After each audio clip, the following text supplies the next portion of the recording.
Quais são os argumentos que nós utilizamos para desmistificar crenças de pacientes que têm dor crônica e que já passaram por outros profissionais que falaram para eles completamente o contrário? Nesse vídeo eu vou responder a pergunta de um seguidor que é fisioterapeuta, mas a resposta pode desencadear em você efeitos neurofisiológicos, psicológicos, sociais que vão acelerar o seu tratamento da dor. Difícil de acreditar, né? Como é que uma informação pode acelerar meu tratamento da dor? Como é que uma conversa pode diminuir a minha dor? Como é que a comunicação de um profissional de saúde pode me deixar mais seguro, mais resiliente, com mais confiança no meu corpo para me expor aos movimentos que eu não estava fazendo, aos treinos que eu não estava fazendo, tá? Então a pergunta dele foi assim: como educar um paciente com dor que veio com um diagnóstico diferente da nossa hipótese diagnóstica? Gente, e isso acontece todos os dias. Quais são as crenças mais comuns? Primeira crença é de que tem algo inflamado naquela coisinha que está pregada lá na parede, a coluna vertebral. Primeira crença, tem algo inflamado. Segunda crença, a postura está errada. Terceira crença, há algum grupo muscular com fraqueza em que esse paciente precisa fortalecer. Quarta crença, o paciente é encurtado, falta para ele flexibilidade e mobilidade, e talvez mobilidade. Então, essas quatro crenças são as crenças mais equivocadas, segundo a literatura científica, em pacientes que têm dores crônicas. Eu não estou falando de um atleta de futebol que acabou de lesionar o ligamento colateral interno do tornozelo, o ligamento deltoide, o ligamento calcâneo fibular. Eu não estou falando de um atleta de corrida que mudou de direção e teve um pivô shift que rompeu o ligamento cruzado anterior. Eu não estou falando de uma senhorinha que foi pegar um objeto na estante, acabou tropeçando e caiu e teve uma fratura. Eu estou falando de pessoas que com movimentos simples que eles já estavam acostumados a fazer, desencadearam processos de dor que já ultrapassaram mais de 3 meses. Pessoas que fizeram ressonância magnética e a ressonância magnética pouco explica o sintoma que elas sentem. Pessoas que fizeram exames de sangue e está tudo inalterado, mas mesmo assim eles estão com dor. Pessoas que já estão sendo confrontadas pelo seu ciclo de amizades, de famílias, sobre a realidade da própria dor. Não tem mais validação dos amigos, familiares e até cônjuges. Estou falando desse perfil populacional. O perfil de paciente que tem dores crônicas. Dores crônicas são experiências sensoriais e emocionais desagradáveis, associadas a uma lesão que é real ou é potencial. Lesão potencial é lesão mentirosa, Caio? Não. É o paciente acreditar que aquilo está danificado por uma artrose, por uma degeneração, por uma inflamação, por uma alteração postural, por uma coluna fora do lugar, por uma vértebra rodada, por uma escápula que se move biomecanicamente de forma incorreta. Entende? Então, como é que a gente faz isso aqui no consultório? Primeiro ponto. Quando um paciente chega achando que tem algo inflamado, Caio, que essa dor está muito inflamada, está inflamado, é o quê? É uma tensão muscular, é um ponto gatilho, é o que acontece? Bom, desconfie dos profissionais de saúde que têm resposta para te dar em todas as ocasiões. A literatura científica, ela não é clara, a gente pouco sabe sobre os mecanismos que são causadores da dor. A gente sabe que a dor acontece associada a diversos fenômenos sensoriais, emocionais e psicológicos, tá? A gente sabe isso, o que influencia na dor. E geralmente a dor vem junto com rigidez, de rigidez articular, descondicionamento físico, déficit de mobilidade articular em diversas direções específicas, medo do movimento, hipervigilância e superproteção do segmento da dor. Essa hipervigilância e esse hiperfoco acabam potencializando o problema. Então o paciente chegou achando que tem algo inflamado. Eu geralmente falo assim: você já usou anti-inflamatório? Como é que foi a resposta? Você já usou corticoide, diprospan, dexametasona, duodecadron e diversos outros correlatos? Como é que foi a sua resposta? Ah, eu me senti muito bem, mas depois o problema voltou, né? Tanto é que você está aqui. O que é que você acredita que está causando a sua inflamação? E o paciente começa a refletir sobre a própria fala e sobre tudo que foi dito para ele em consultas anteriores com outros profissionais. Tá entendendo onde eu quero chegar, pessoal? Uma dor que é inflamatória é uma dor que é constante, que quanto mais o tempo passa, ela piora, que quanto mais ela é mexida, ela piora. Então, por exemplo, se um paciente tá com dor para baixar a cabeça, rodar a cabeça, jogar o braço lá atrás, eu mexo nele, ele piora a dor e piora o movimento, tem grande chance de ter um problema inflamatório. Mas se eu tô com um paciente que roda a cabeça para um lado e para baixo, sente dor, olha para cima, sente dor, joga o braço atrás, um lado não vai e o outro vai completamente, ou seja, tem tensão no nervo periférico, no nervo que sai do pescoço e vai para o braço, o que está acontecendo ali? O paciente até pode aumentar a dor quando é mexido, mas ele ganha movimento no braço, ele ganha movimento no pescoço, o movimento fica mais fácil de ser executado. Isso não é característica inflamatória, isso é característica mecânica. E se realmente o paciente tivesse um problema inflamatório, qual que seria a resposta esperada? A medicação ia cessar os sintomas e ele não ia ficar precisando ir e voltar. A dor nociceptiva do tipo química e inflamatória é apenas uma das 8 categorias de dores crônicas. Apenas uma. E eu diria até que ela é muito rara em pacientes que não sofreram trauma, queda ou acidente que justifique o aparecimento do sintoma. Então eu começo a ganhar do paciente o benefício da dúvida. Ele começa a entender que as explicações estão fazendo sentido. Entende? Quando o paciente chega para cá, para o consultório ou para uma teleconsulta, e ele passou por um ortopedista que falou assim, sua postura está ruim, você precisa fazer RPG. E aí você vai fazer RPG, você até melhora, só que você começa a desencadear outras dores.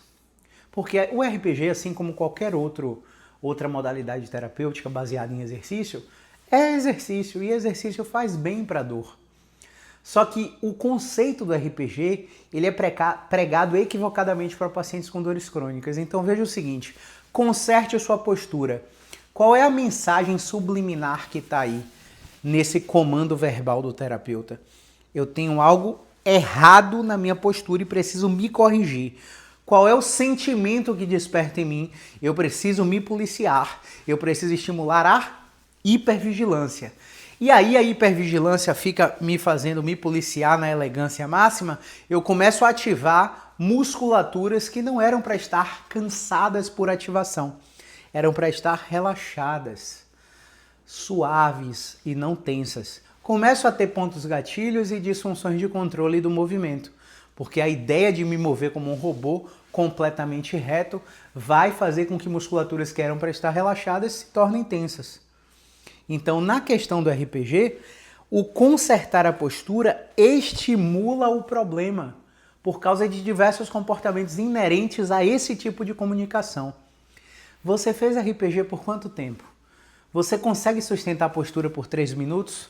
Senta aí em qualquer lugar, você que está me assistindo. Pode sentar. Fica relaxado.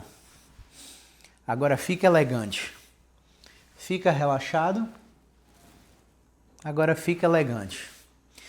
Pausa o vídeo e tenta manter no cronômetro 3 minutos da elegância e me fala o que acontece. Depois pausa o vídeo e tenta manter 3 minutos do relaxado e me fala o que acontece. Não tem regra, tá? Mas a grande maioria das pessoas, quando ficarem elegantes por 3 minutos, vão começar a se sentir desconfortáveis, justamente por esse modelo que eu estou te explicando, onde a ativação de musculaturas que eram para estar relaxadas estão super ativadas. Então o corpo não foi feito para ficar assim o tempo todo, o corpo foi feito para mudar de postura o tempo todo. Fortalecimento muscular. Poxa, o médico disse que eu tenho que fortalecer meu quadríceps porque meu joelho dói. Eu tenho que fortalecer meu glúteo porque o quadril dói. Eu tenho que fortalecer meu manguito rotador porque meu ombro dói. Eu tenho que fortalecer os eretores espinhais porque meu pescoço dói. E aí a gente para analisar os pacientes que chegam com essa crença e começa a questioná-los reflexivamente. Poxa, quanto tempo você faz fortalecimento? Será que você tem fraqueza mesmo? Que força é essa que você com 2 meses, 6 meses de academia, 2 anos, 3 anos de academia, você não ganhou ainda? Você ainda precisa fortalecer? Então a gente começa a ganhar o benefício da dúvida com perguntas reflexivas.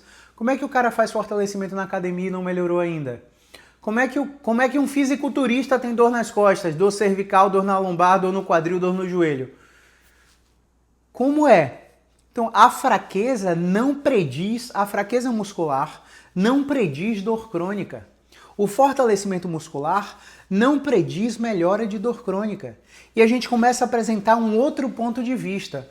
Só que essas explicações sobre inflamação, postura, fortalecimento e encurtamento, olha, tem pessoas, velho, que eu atendo aqui, que fazem yoga há anos, que fazem aulas de alongamento nas academias, as aulas coletivas há anos, que tem treinador de alongamento particular.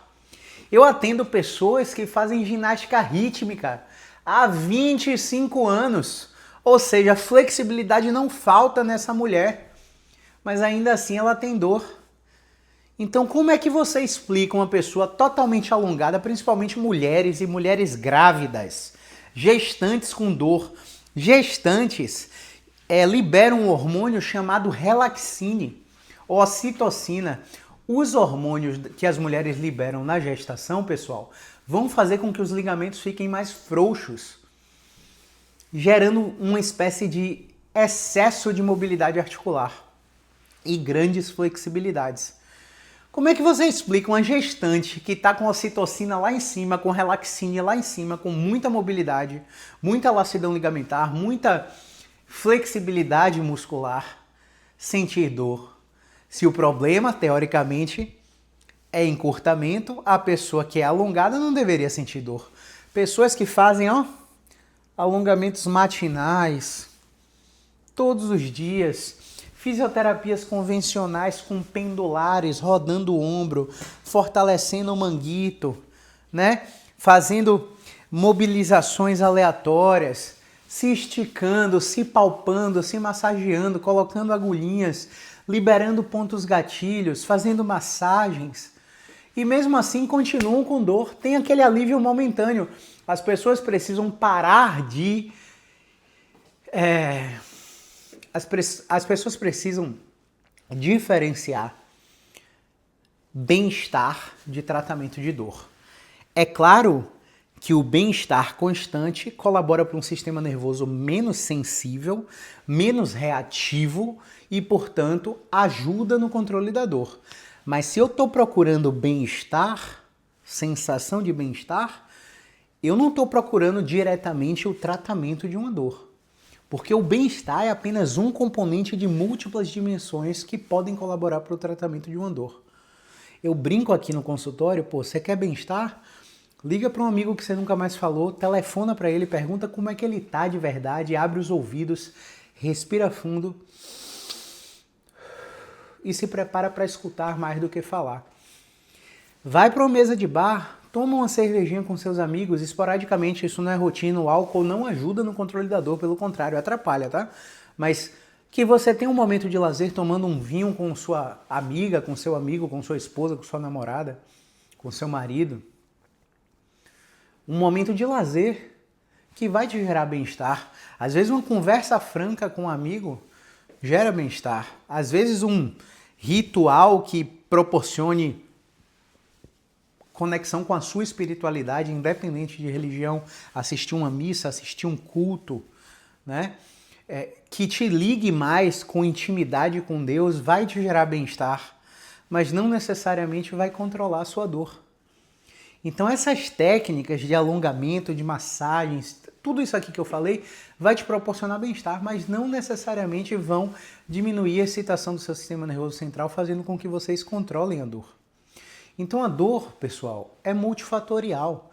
E ela pode estar tendo interferência da sua situação financeira, da sua frequência de atividade sexual, da sua frequência de atividades de lazer, não os coletivos com seu cônjuge, não os familiares com a família toda, seus pais, seus sogros, seus filhos, mas do lazer individual, aquilo que você deixou de fazer há 1000 anos.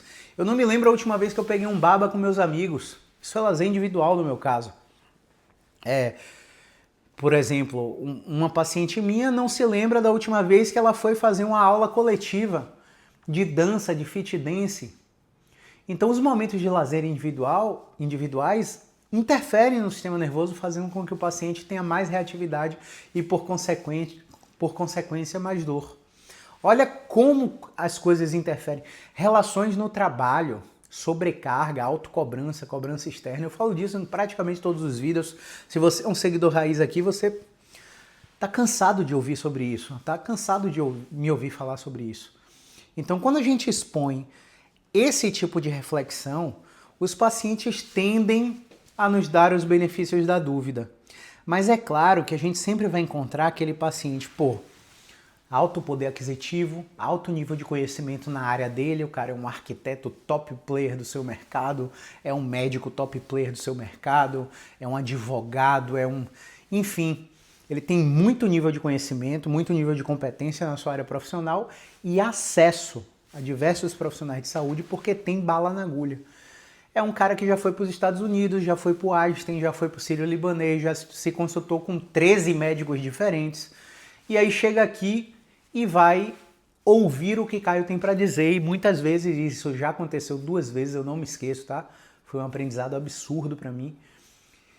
Vai chegar para mim e vai falar, porra, Caio, quem é você para me falar o contrário do que 13 médicos me falaram?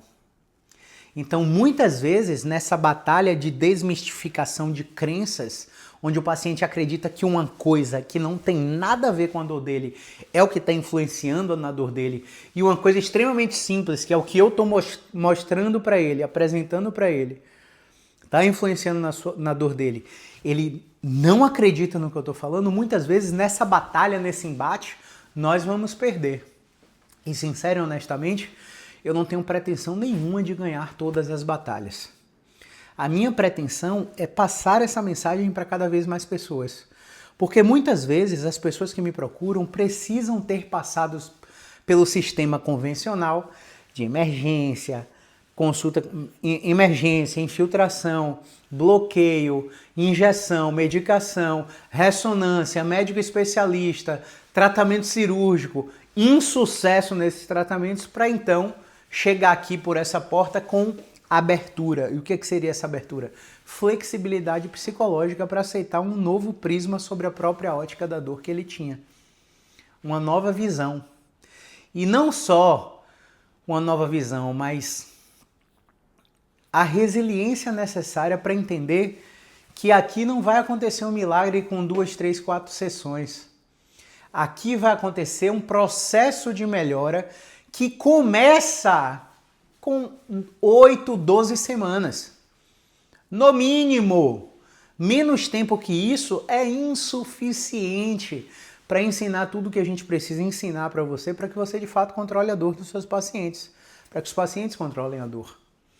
Então, quando a gente apresenta todos esses argumentos, os pacientes começam a ter mais confiança e ficarem abertos para novas sugestões terapêuticas. E é dessa forma que a gente tenta, é com esses argumentos que a gente tenta ressignificar as crenças de pacientes, que nós temos uma hipótese diagnóstica completamente diferente do que os profissionais anteriores passaram para eles. Então hoje, por exemplo, um paciente me perguntou: o que é, Caio? É uma inflamação? E, sinceramente, é o que eu falei antes no vídeo. Desconfie de todo profissional da saúde que tem resposta para todas as suas perguntas. Nós não sabemos quais são os mecanismos exatos que são causadores, que fazem a gênese da dor. O que nós sabemos é o que influencia. O que nós sabemos é o que a gente encontra no seu exame físico. Então você pode vir com 10 exames de imagem, 10 exames de sangue. Quando a gente testa seu movimento, a gente encontra, tem um bloqueio para inclinar para cá, tem um bloqueio para rodar o tronco. Tem um bloqueio para fazer extensão torácica. Tem um bloqueio para dobrar a coluna para frente. Tem um bloqueio para dobrar a coluna para trás. Tem um problema com rotação interna do quadril, rotação externa do quadril. Tem um problema na plantiflexão, coisas que a gente pode ver, documentar e usar as métricas de monitoramento de progresso. O paciente chegou aqui, ele responde na avaliação 3, 4 questionários, no mínimo. E aí esses questionários dão pontuações do estado atual daquele paciente. Baseado nessas pontuações, a gente vai monitorando semana após semana para reaplicar os questionários. E muitas vezes o que é que acontece? Chega na 6ª semana, 8ª semana, o paciente está me dizendo, tô igual, mas na verdade ele só está hipervigilante. Porque a dor aparece, ele traz à tona toda a memória prévia do episódio, traz pensamentos catastróficos, traz desesperança e frustração, meu Deus, não vou melhorar. E aí o que é que acontece? A gente reaplica as métricas e os questionários. E aí uma incapacidade que estava com 40 pontos desceu para 12 e o paciente está dizendo que está igual. Uma sensibilização central que estava em 60 pontos desceu para 32 e o paciente está dizendo que está igual. Então, os sinais de uma dor neuropática, por exemplo, aplicando DN4, desceram a pontuação. O paciente não apresenta mais alodinia térmico-mecânica, hiperalgesia. O paciente negativou completamente o teste neurodinâmico, que acusa uma compressão de nervo, e o paciente está dizendo que está igual. Então, os pacientes com dores crônicas, eles têm esse hiperfoco muito aumentado. E quando isso vai fazendo sentido na conversa terapêutica que nós temos, isso é terapia cognitiva funcional, pouquíssimos profissionais são habilitados nessa técnica hoje no Brasil. Quando a gente aplica isso, o paciente começa a perceber, pô, faz sentido. Será que se eu parar de observar mais os aspectos mecânicos, posturais, biomecânicos, de correção e focar mais nos fatores psicossociais que potencialmente estão estressando o meu sistema nervoso e gerando dor, intensificando a dor que eu já tinha, será que eu não melhoro focando mais nisso do que naquilo? Entende? E aí a gente vai virando o jogo, dia após dia, tentando reduzir dor, reduzir incapacidade e reduzir o sofrimento psicológico associado ao problema da dor crônica. Se você gostou desse vídeo, curte, comenta, compartilha. Aproveita para se inscrever nesse canal, porque todas as semanas tem 2 a 3 vídeos publicados aqui, sempre às 8 horas da noite. E se você tiver qualquer pergunta para mim, pode deixar aqui nos comentários ou clicar nos links que estão aqui na descrição, porque lá no meu Instagram sempre tem caixinha de pergunta e eu respondo as perguntas lá do Instagram em vídeo. Aproveita para me seguir em todas as redes sociais e, por favor, encaminhe esse vídeo para quem tem dor crônica, está fazendo vários tratamentos, acreditando em várias coisas que não fazem mais sentido atualmente e por isso limitando seus resultados. Tá bom? Clica no compartilhar aqui, manda nos seus grupos de WhatsApp, que a gente vai ajudar mais pessoas a tratarem a dor com o mínimo de remédios, o mínimo de intervenções cirúrgicas.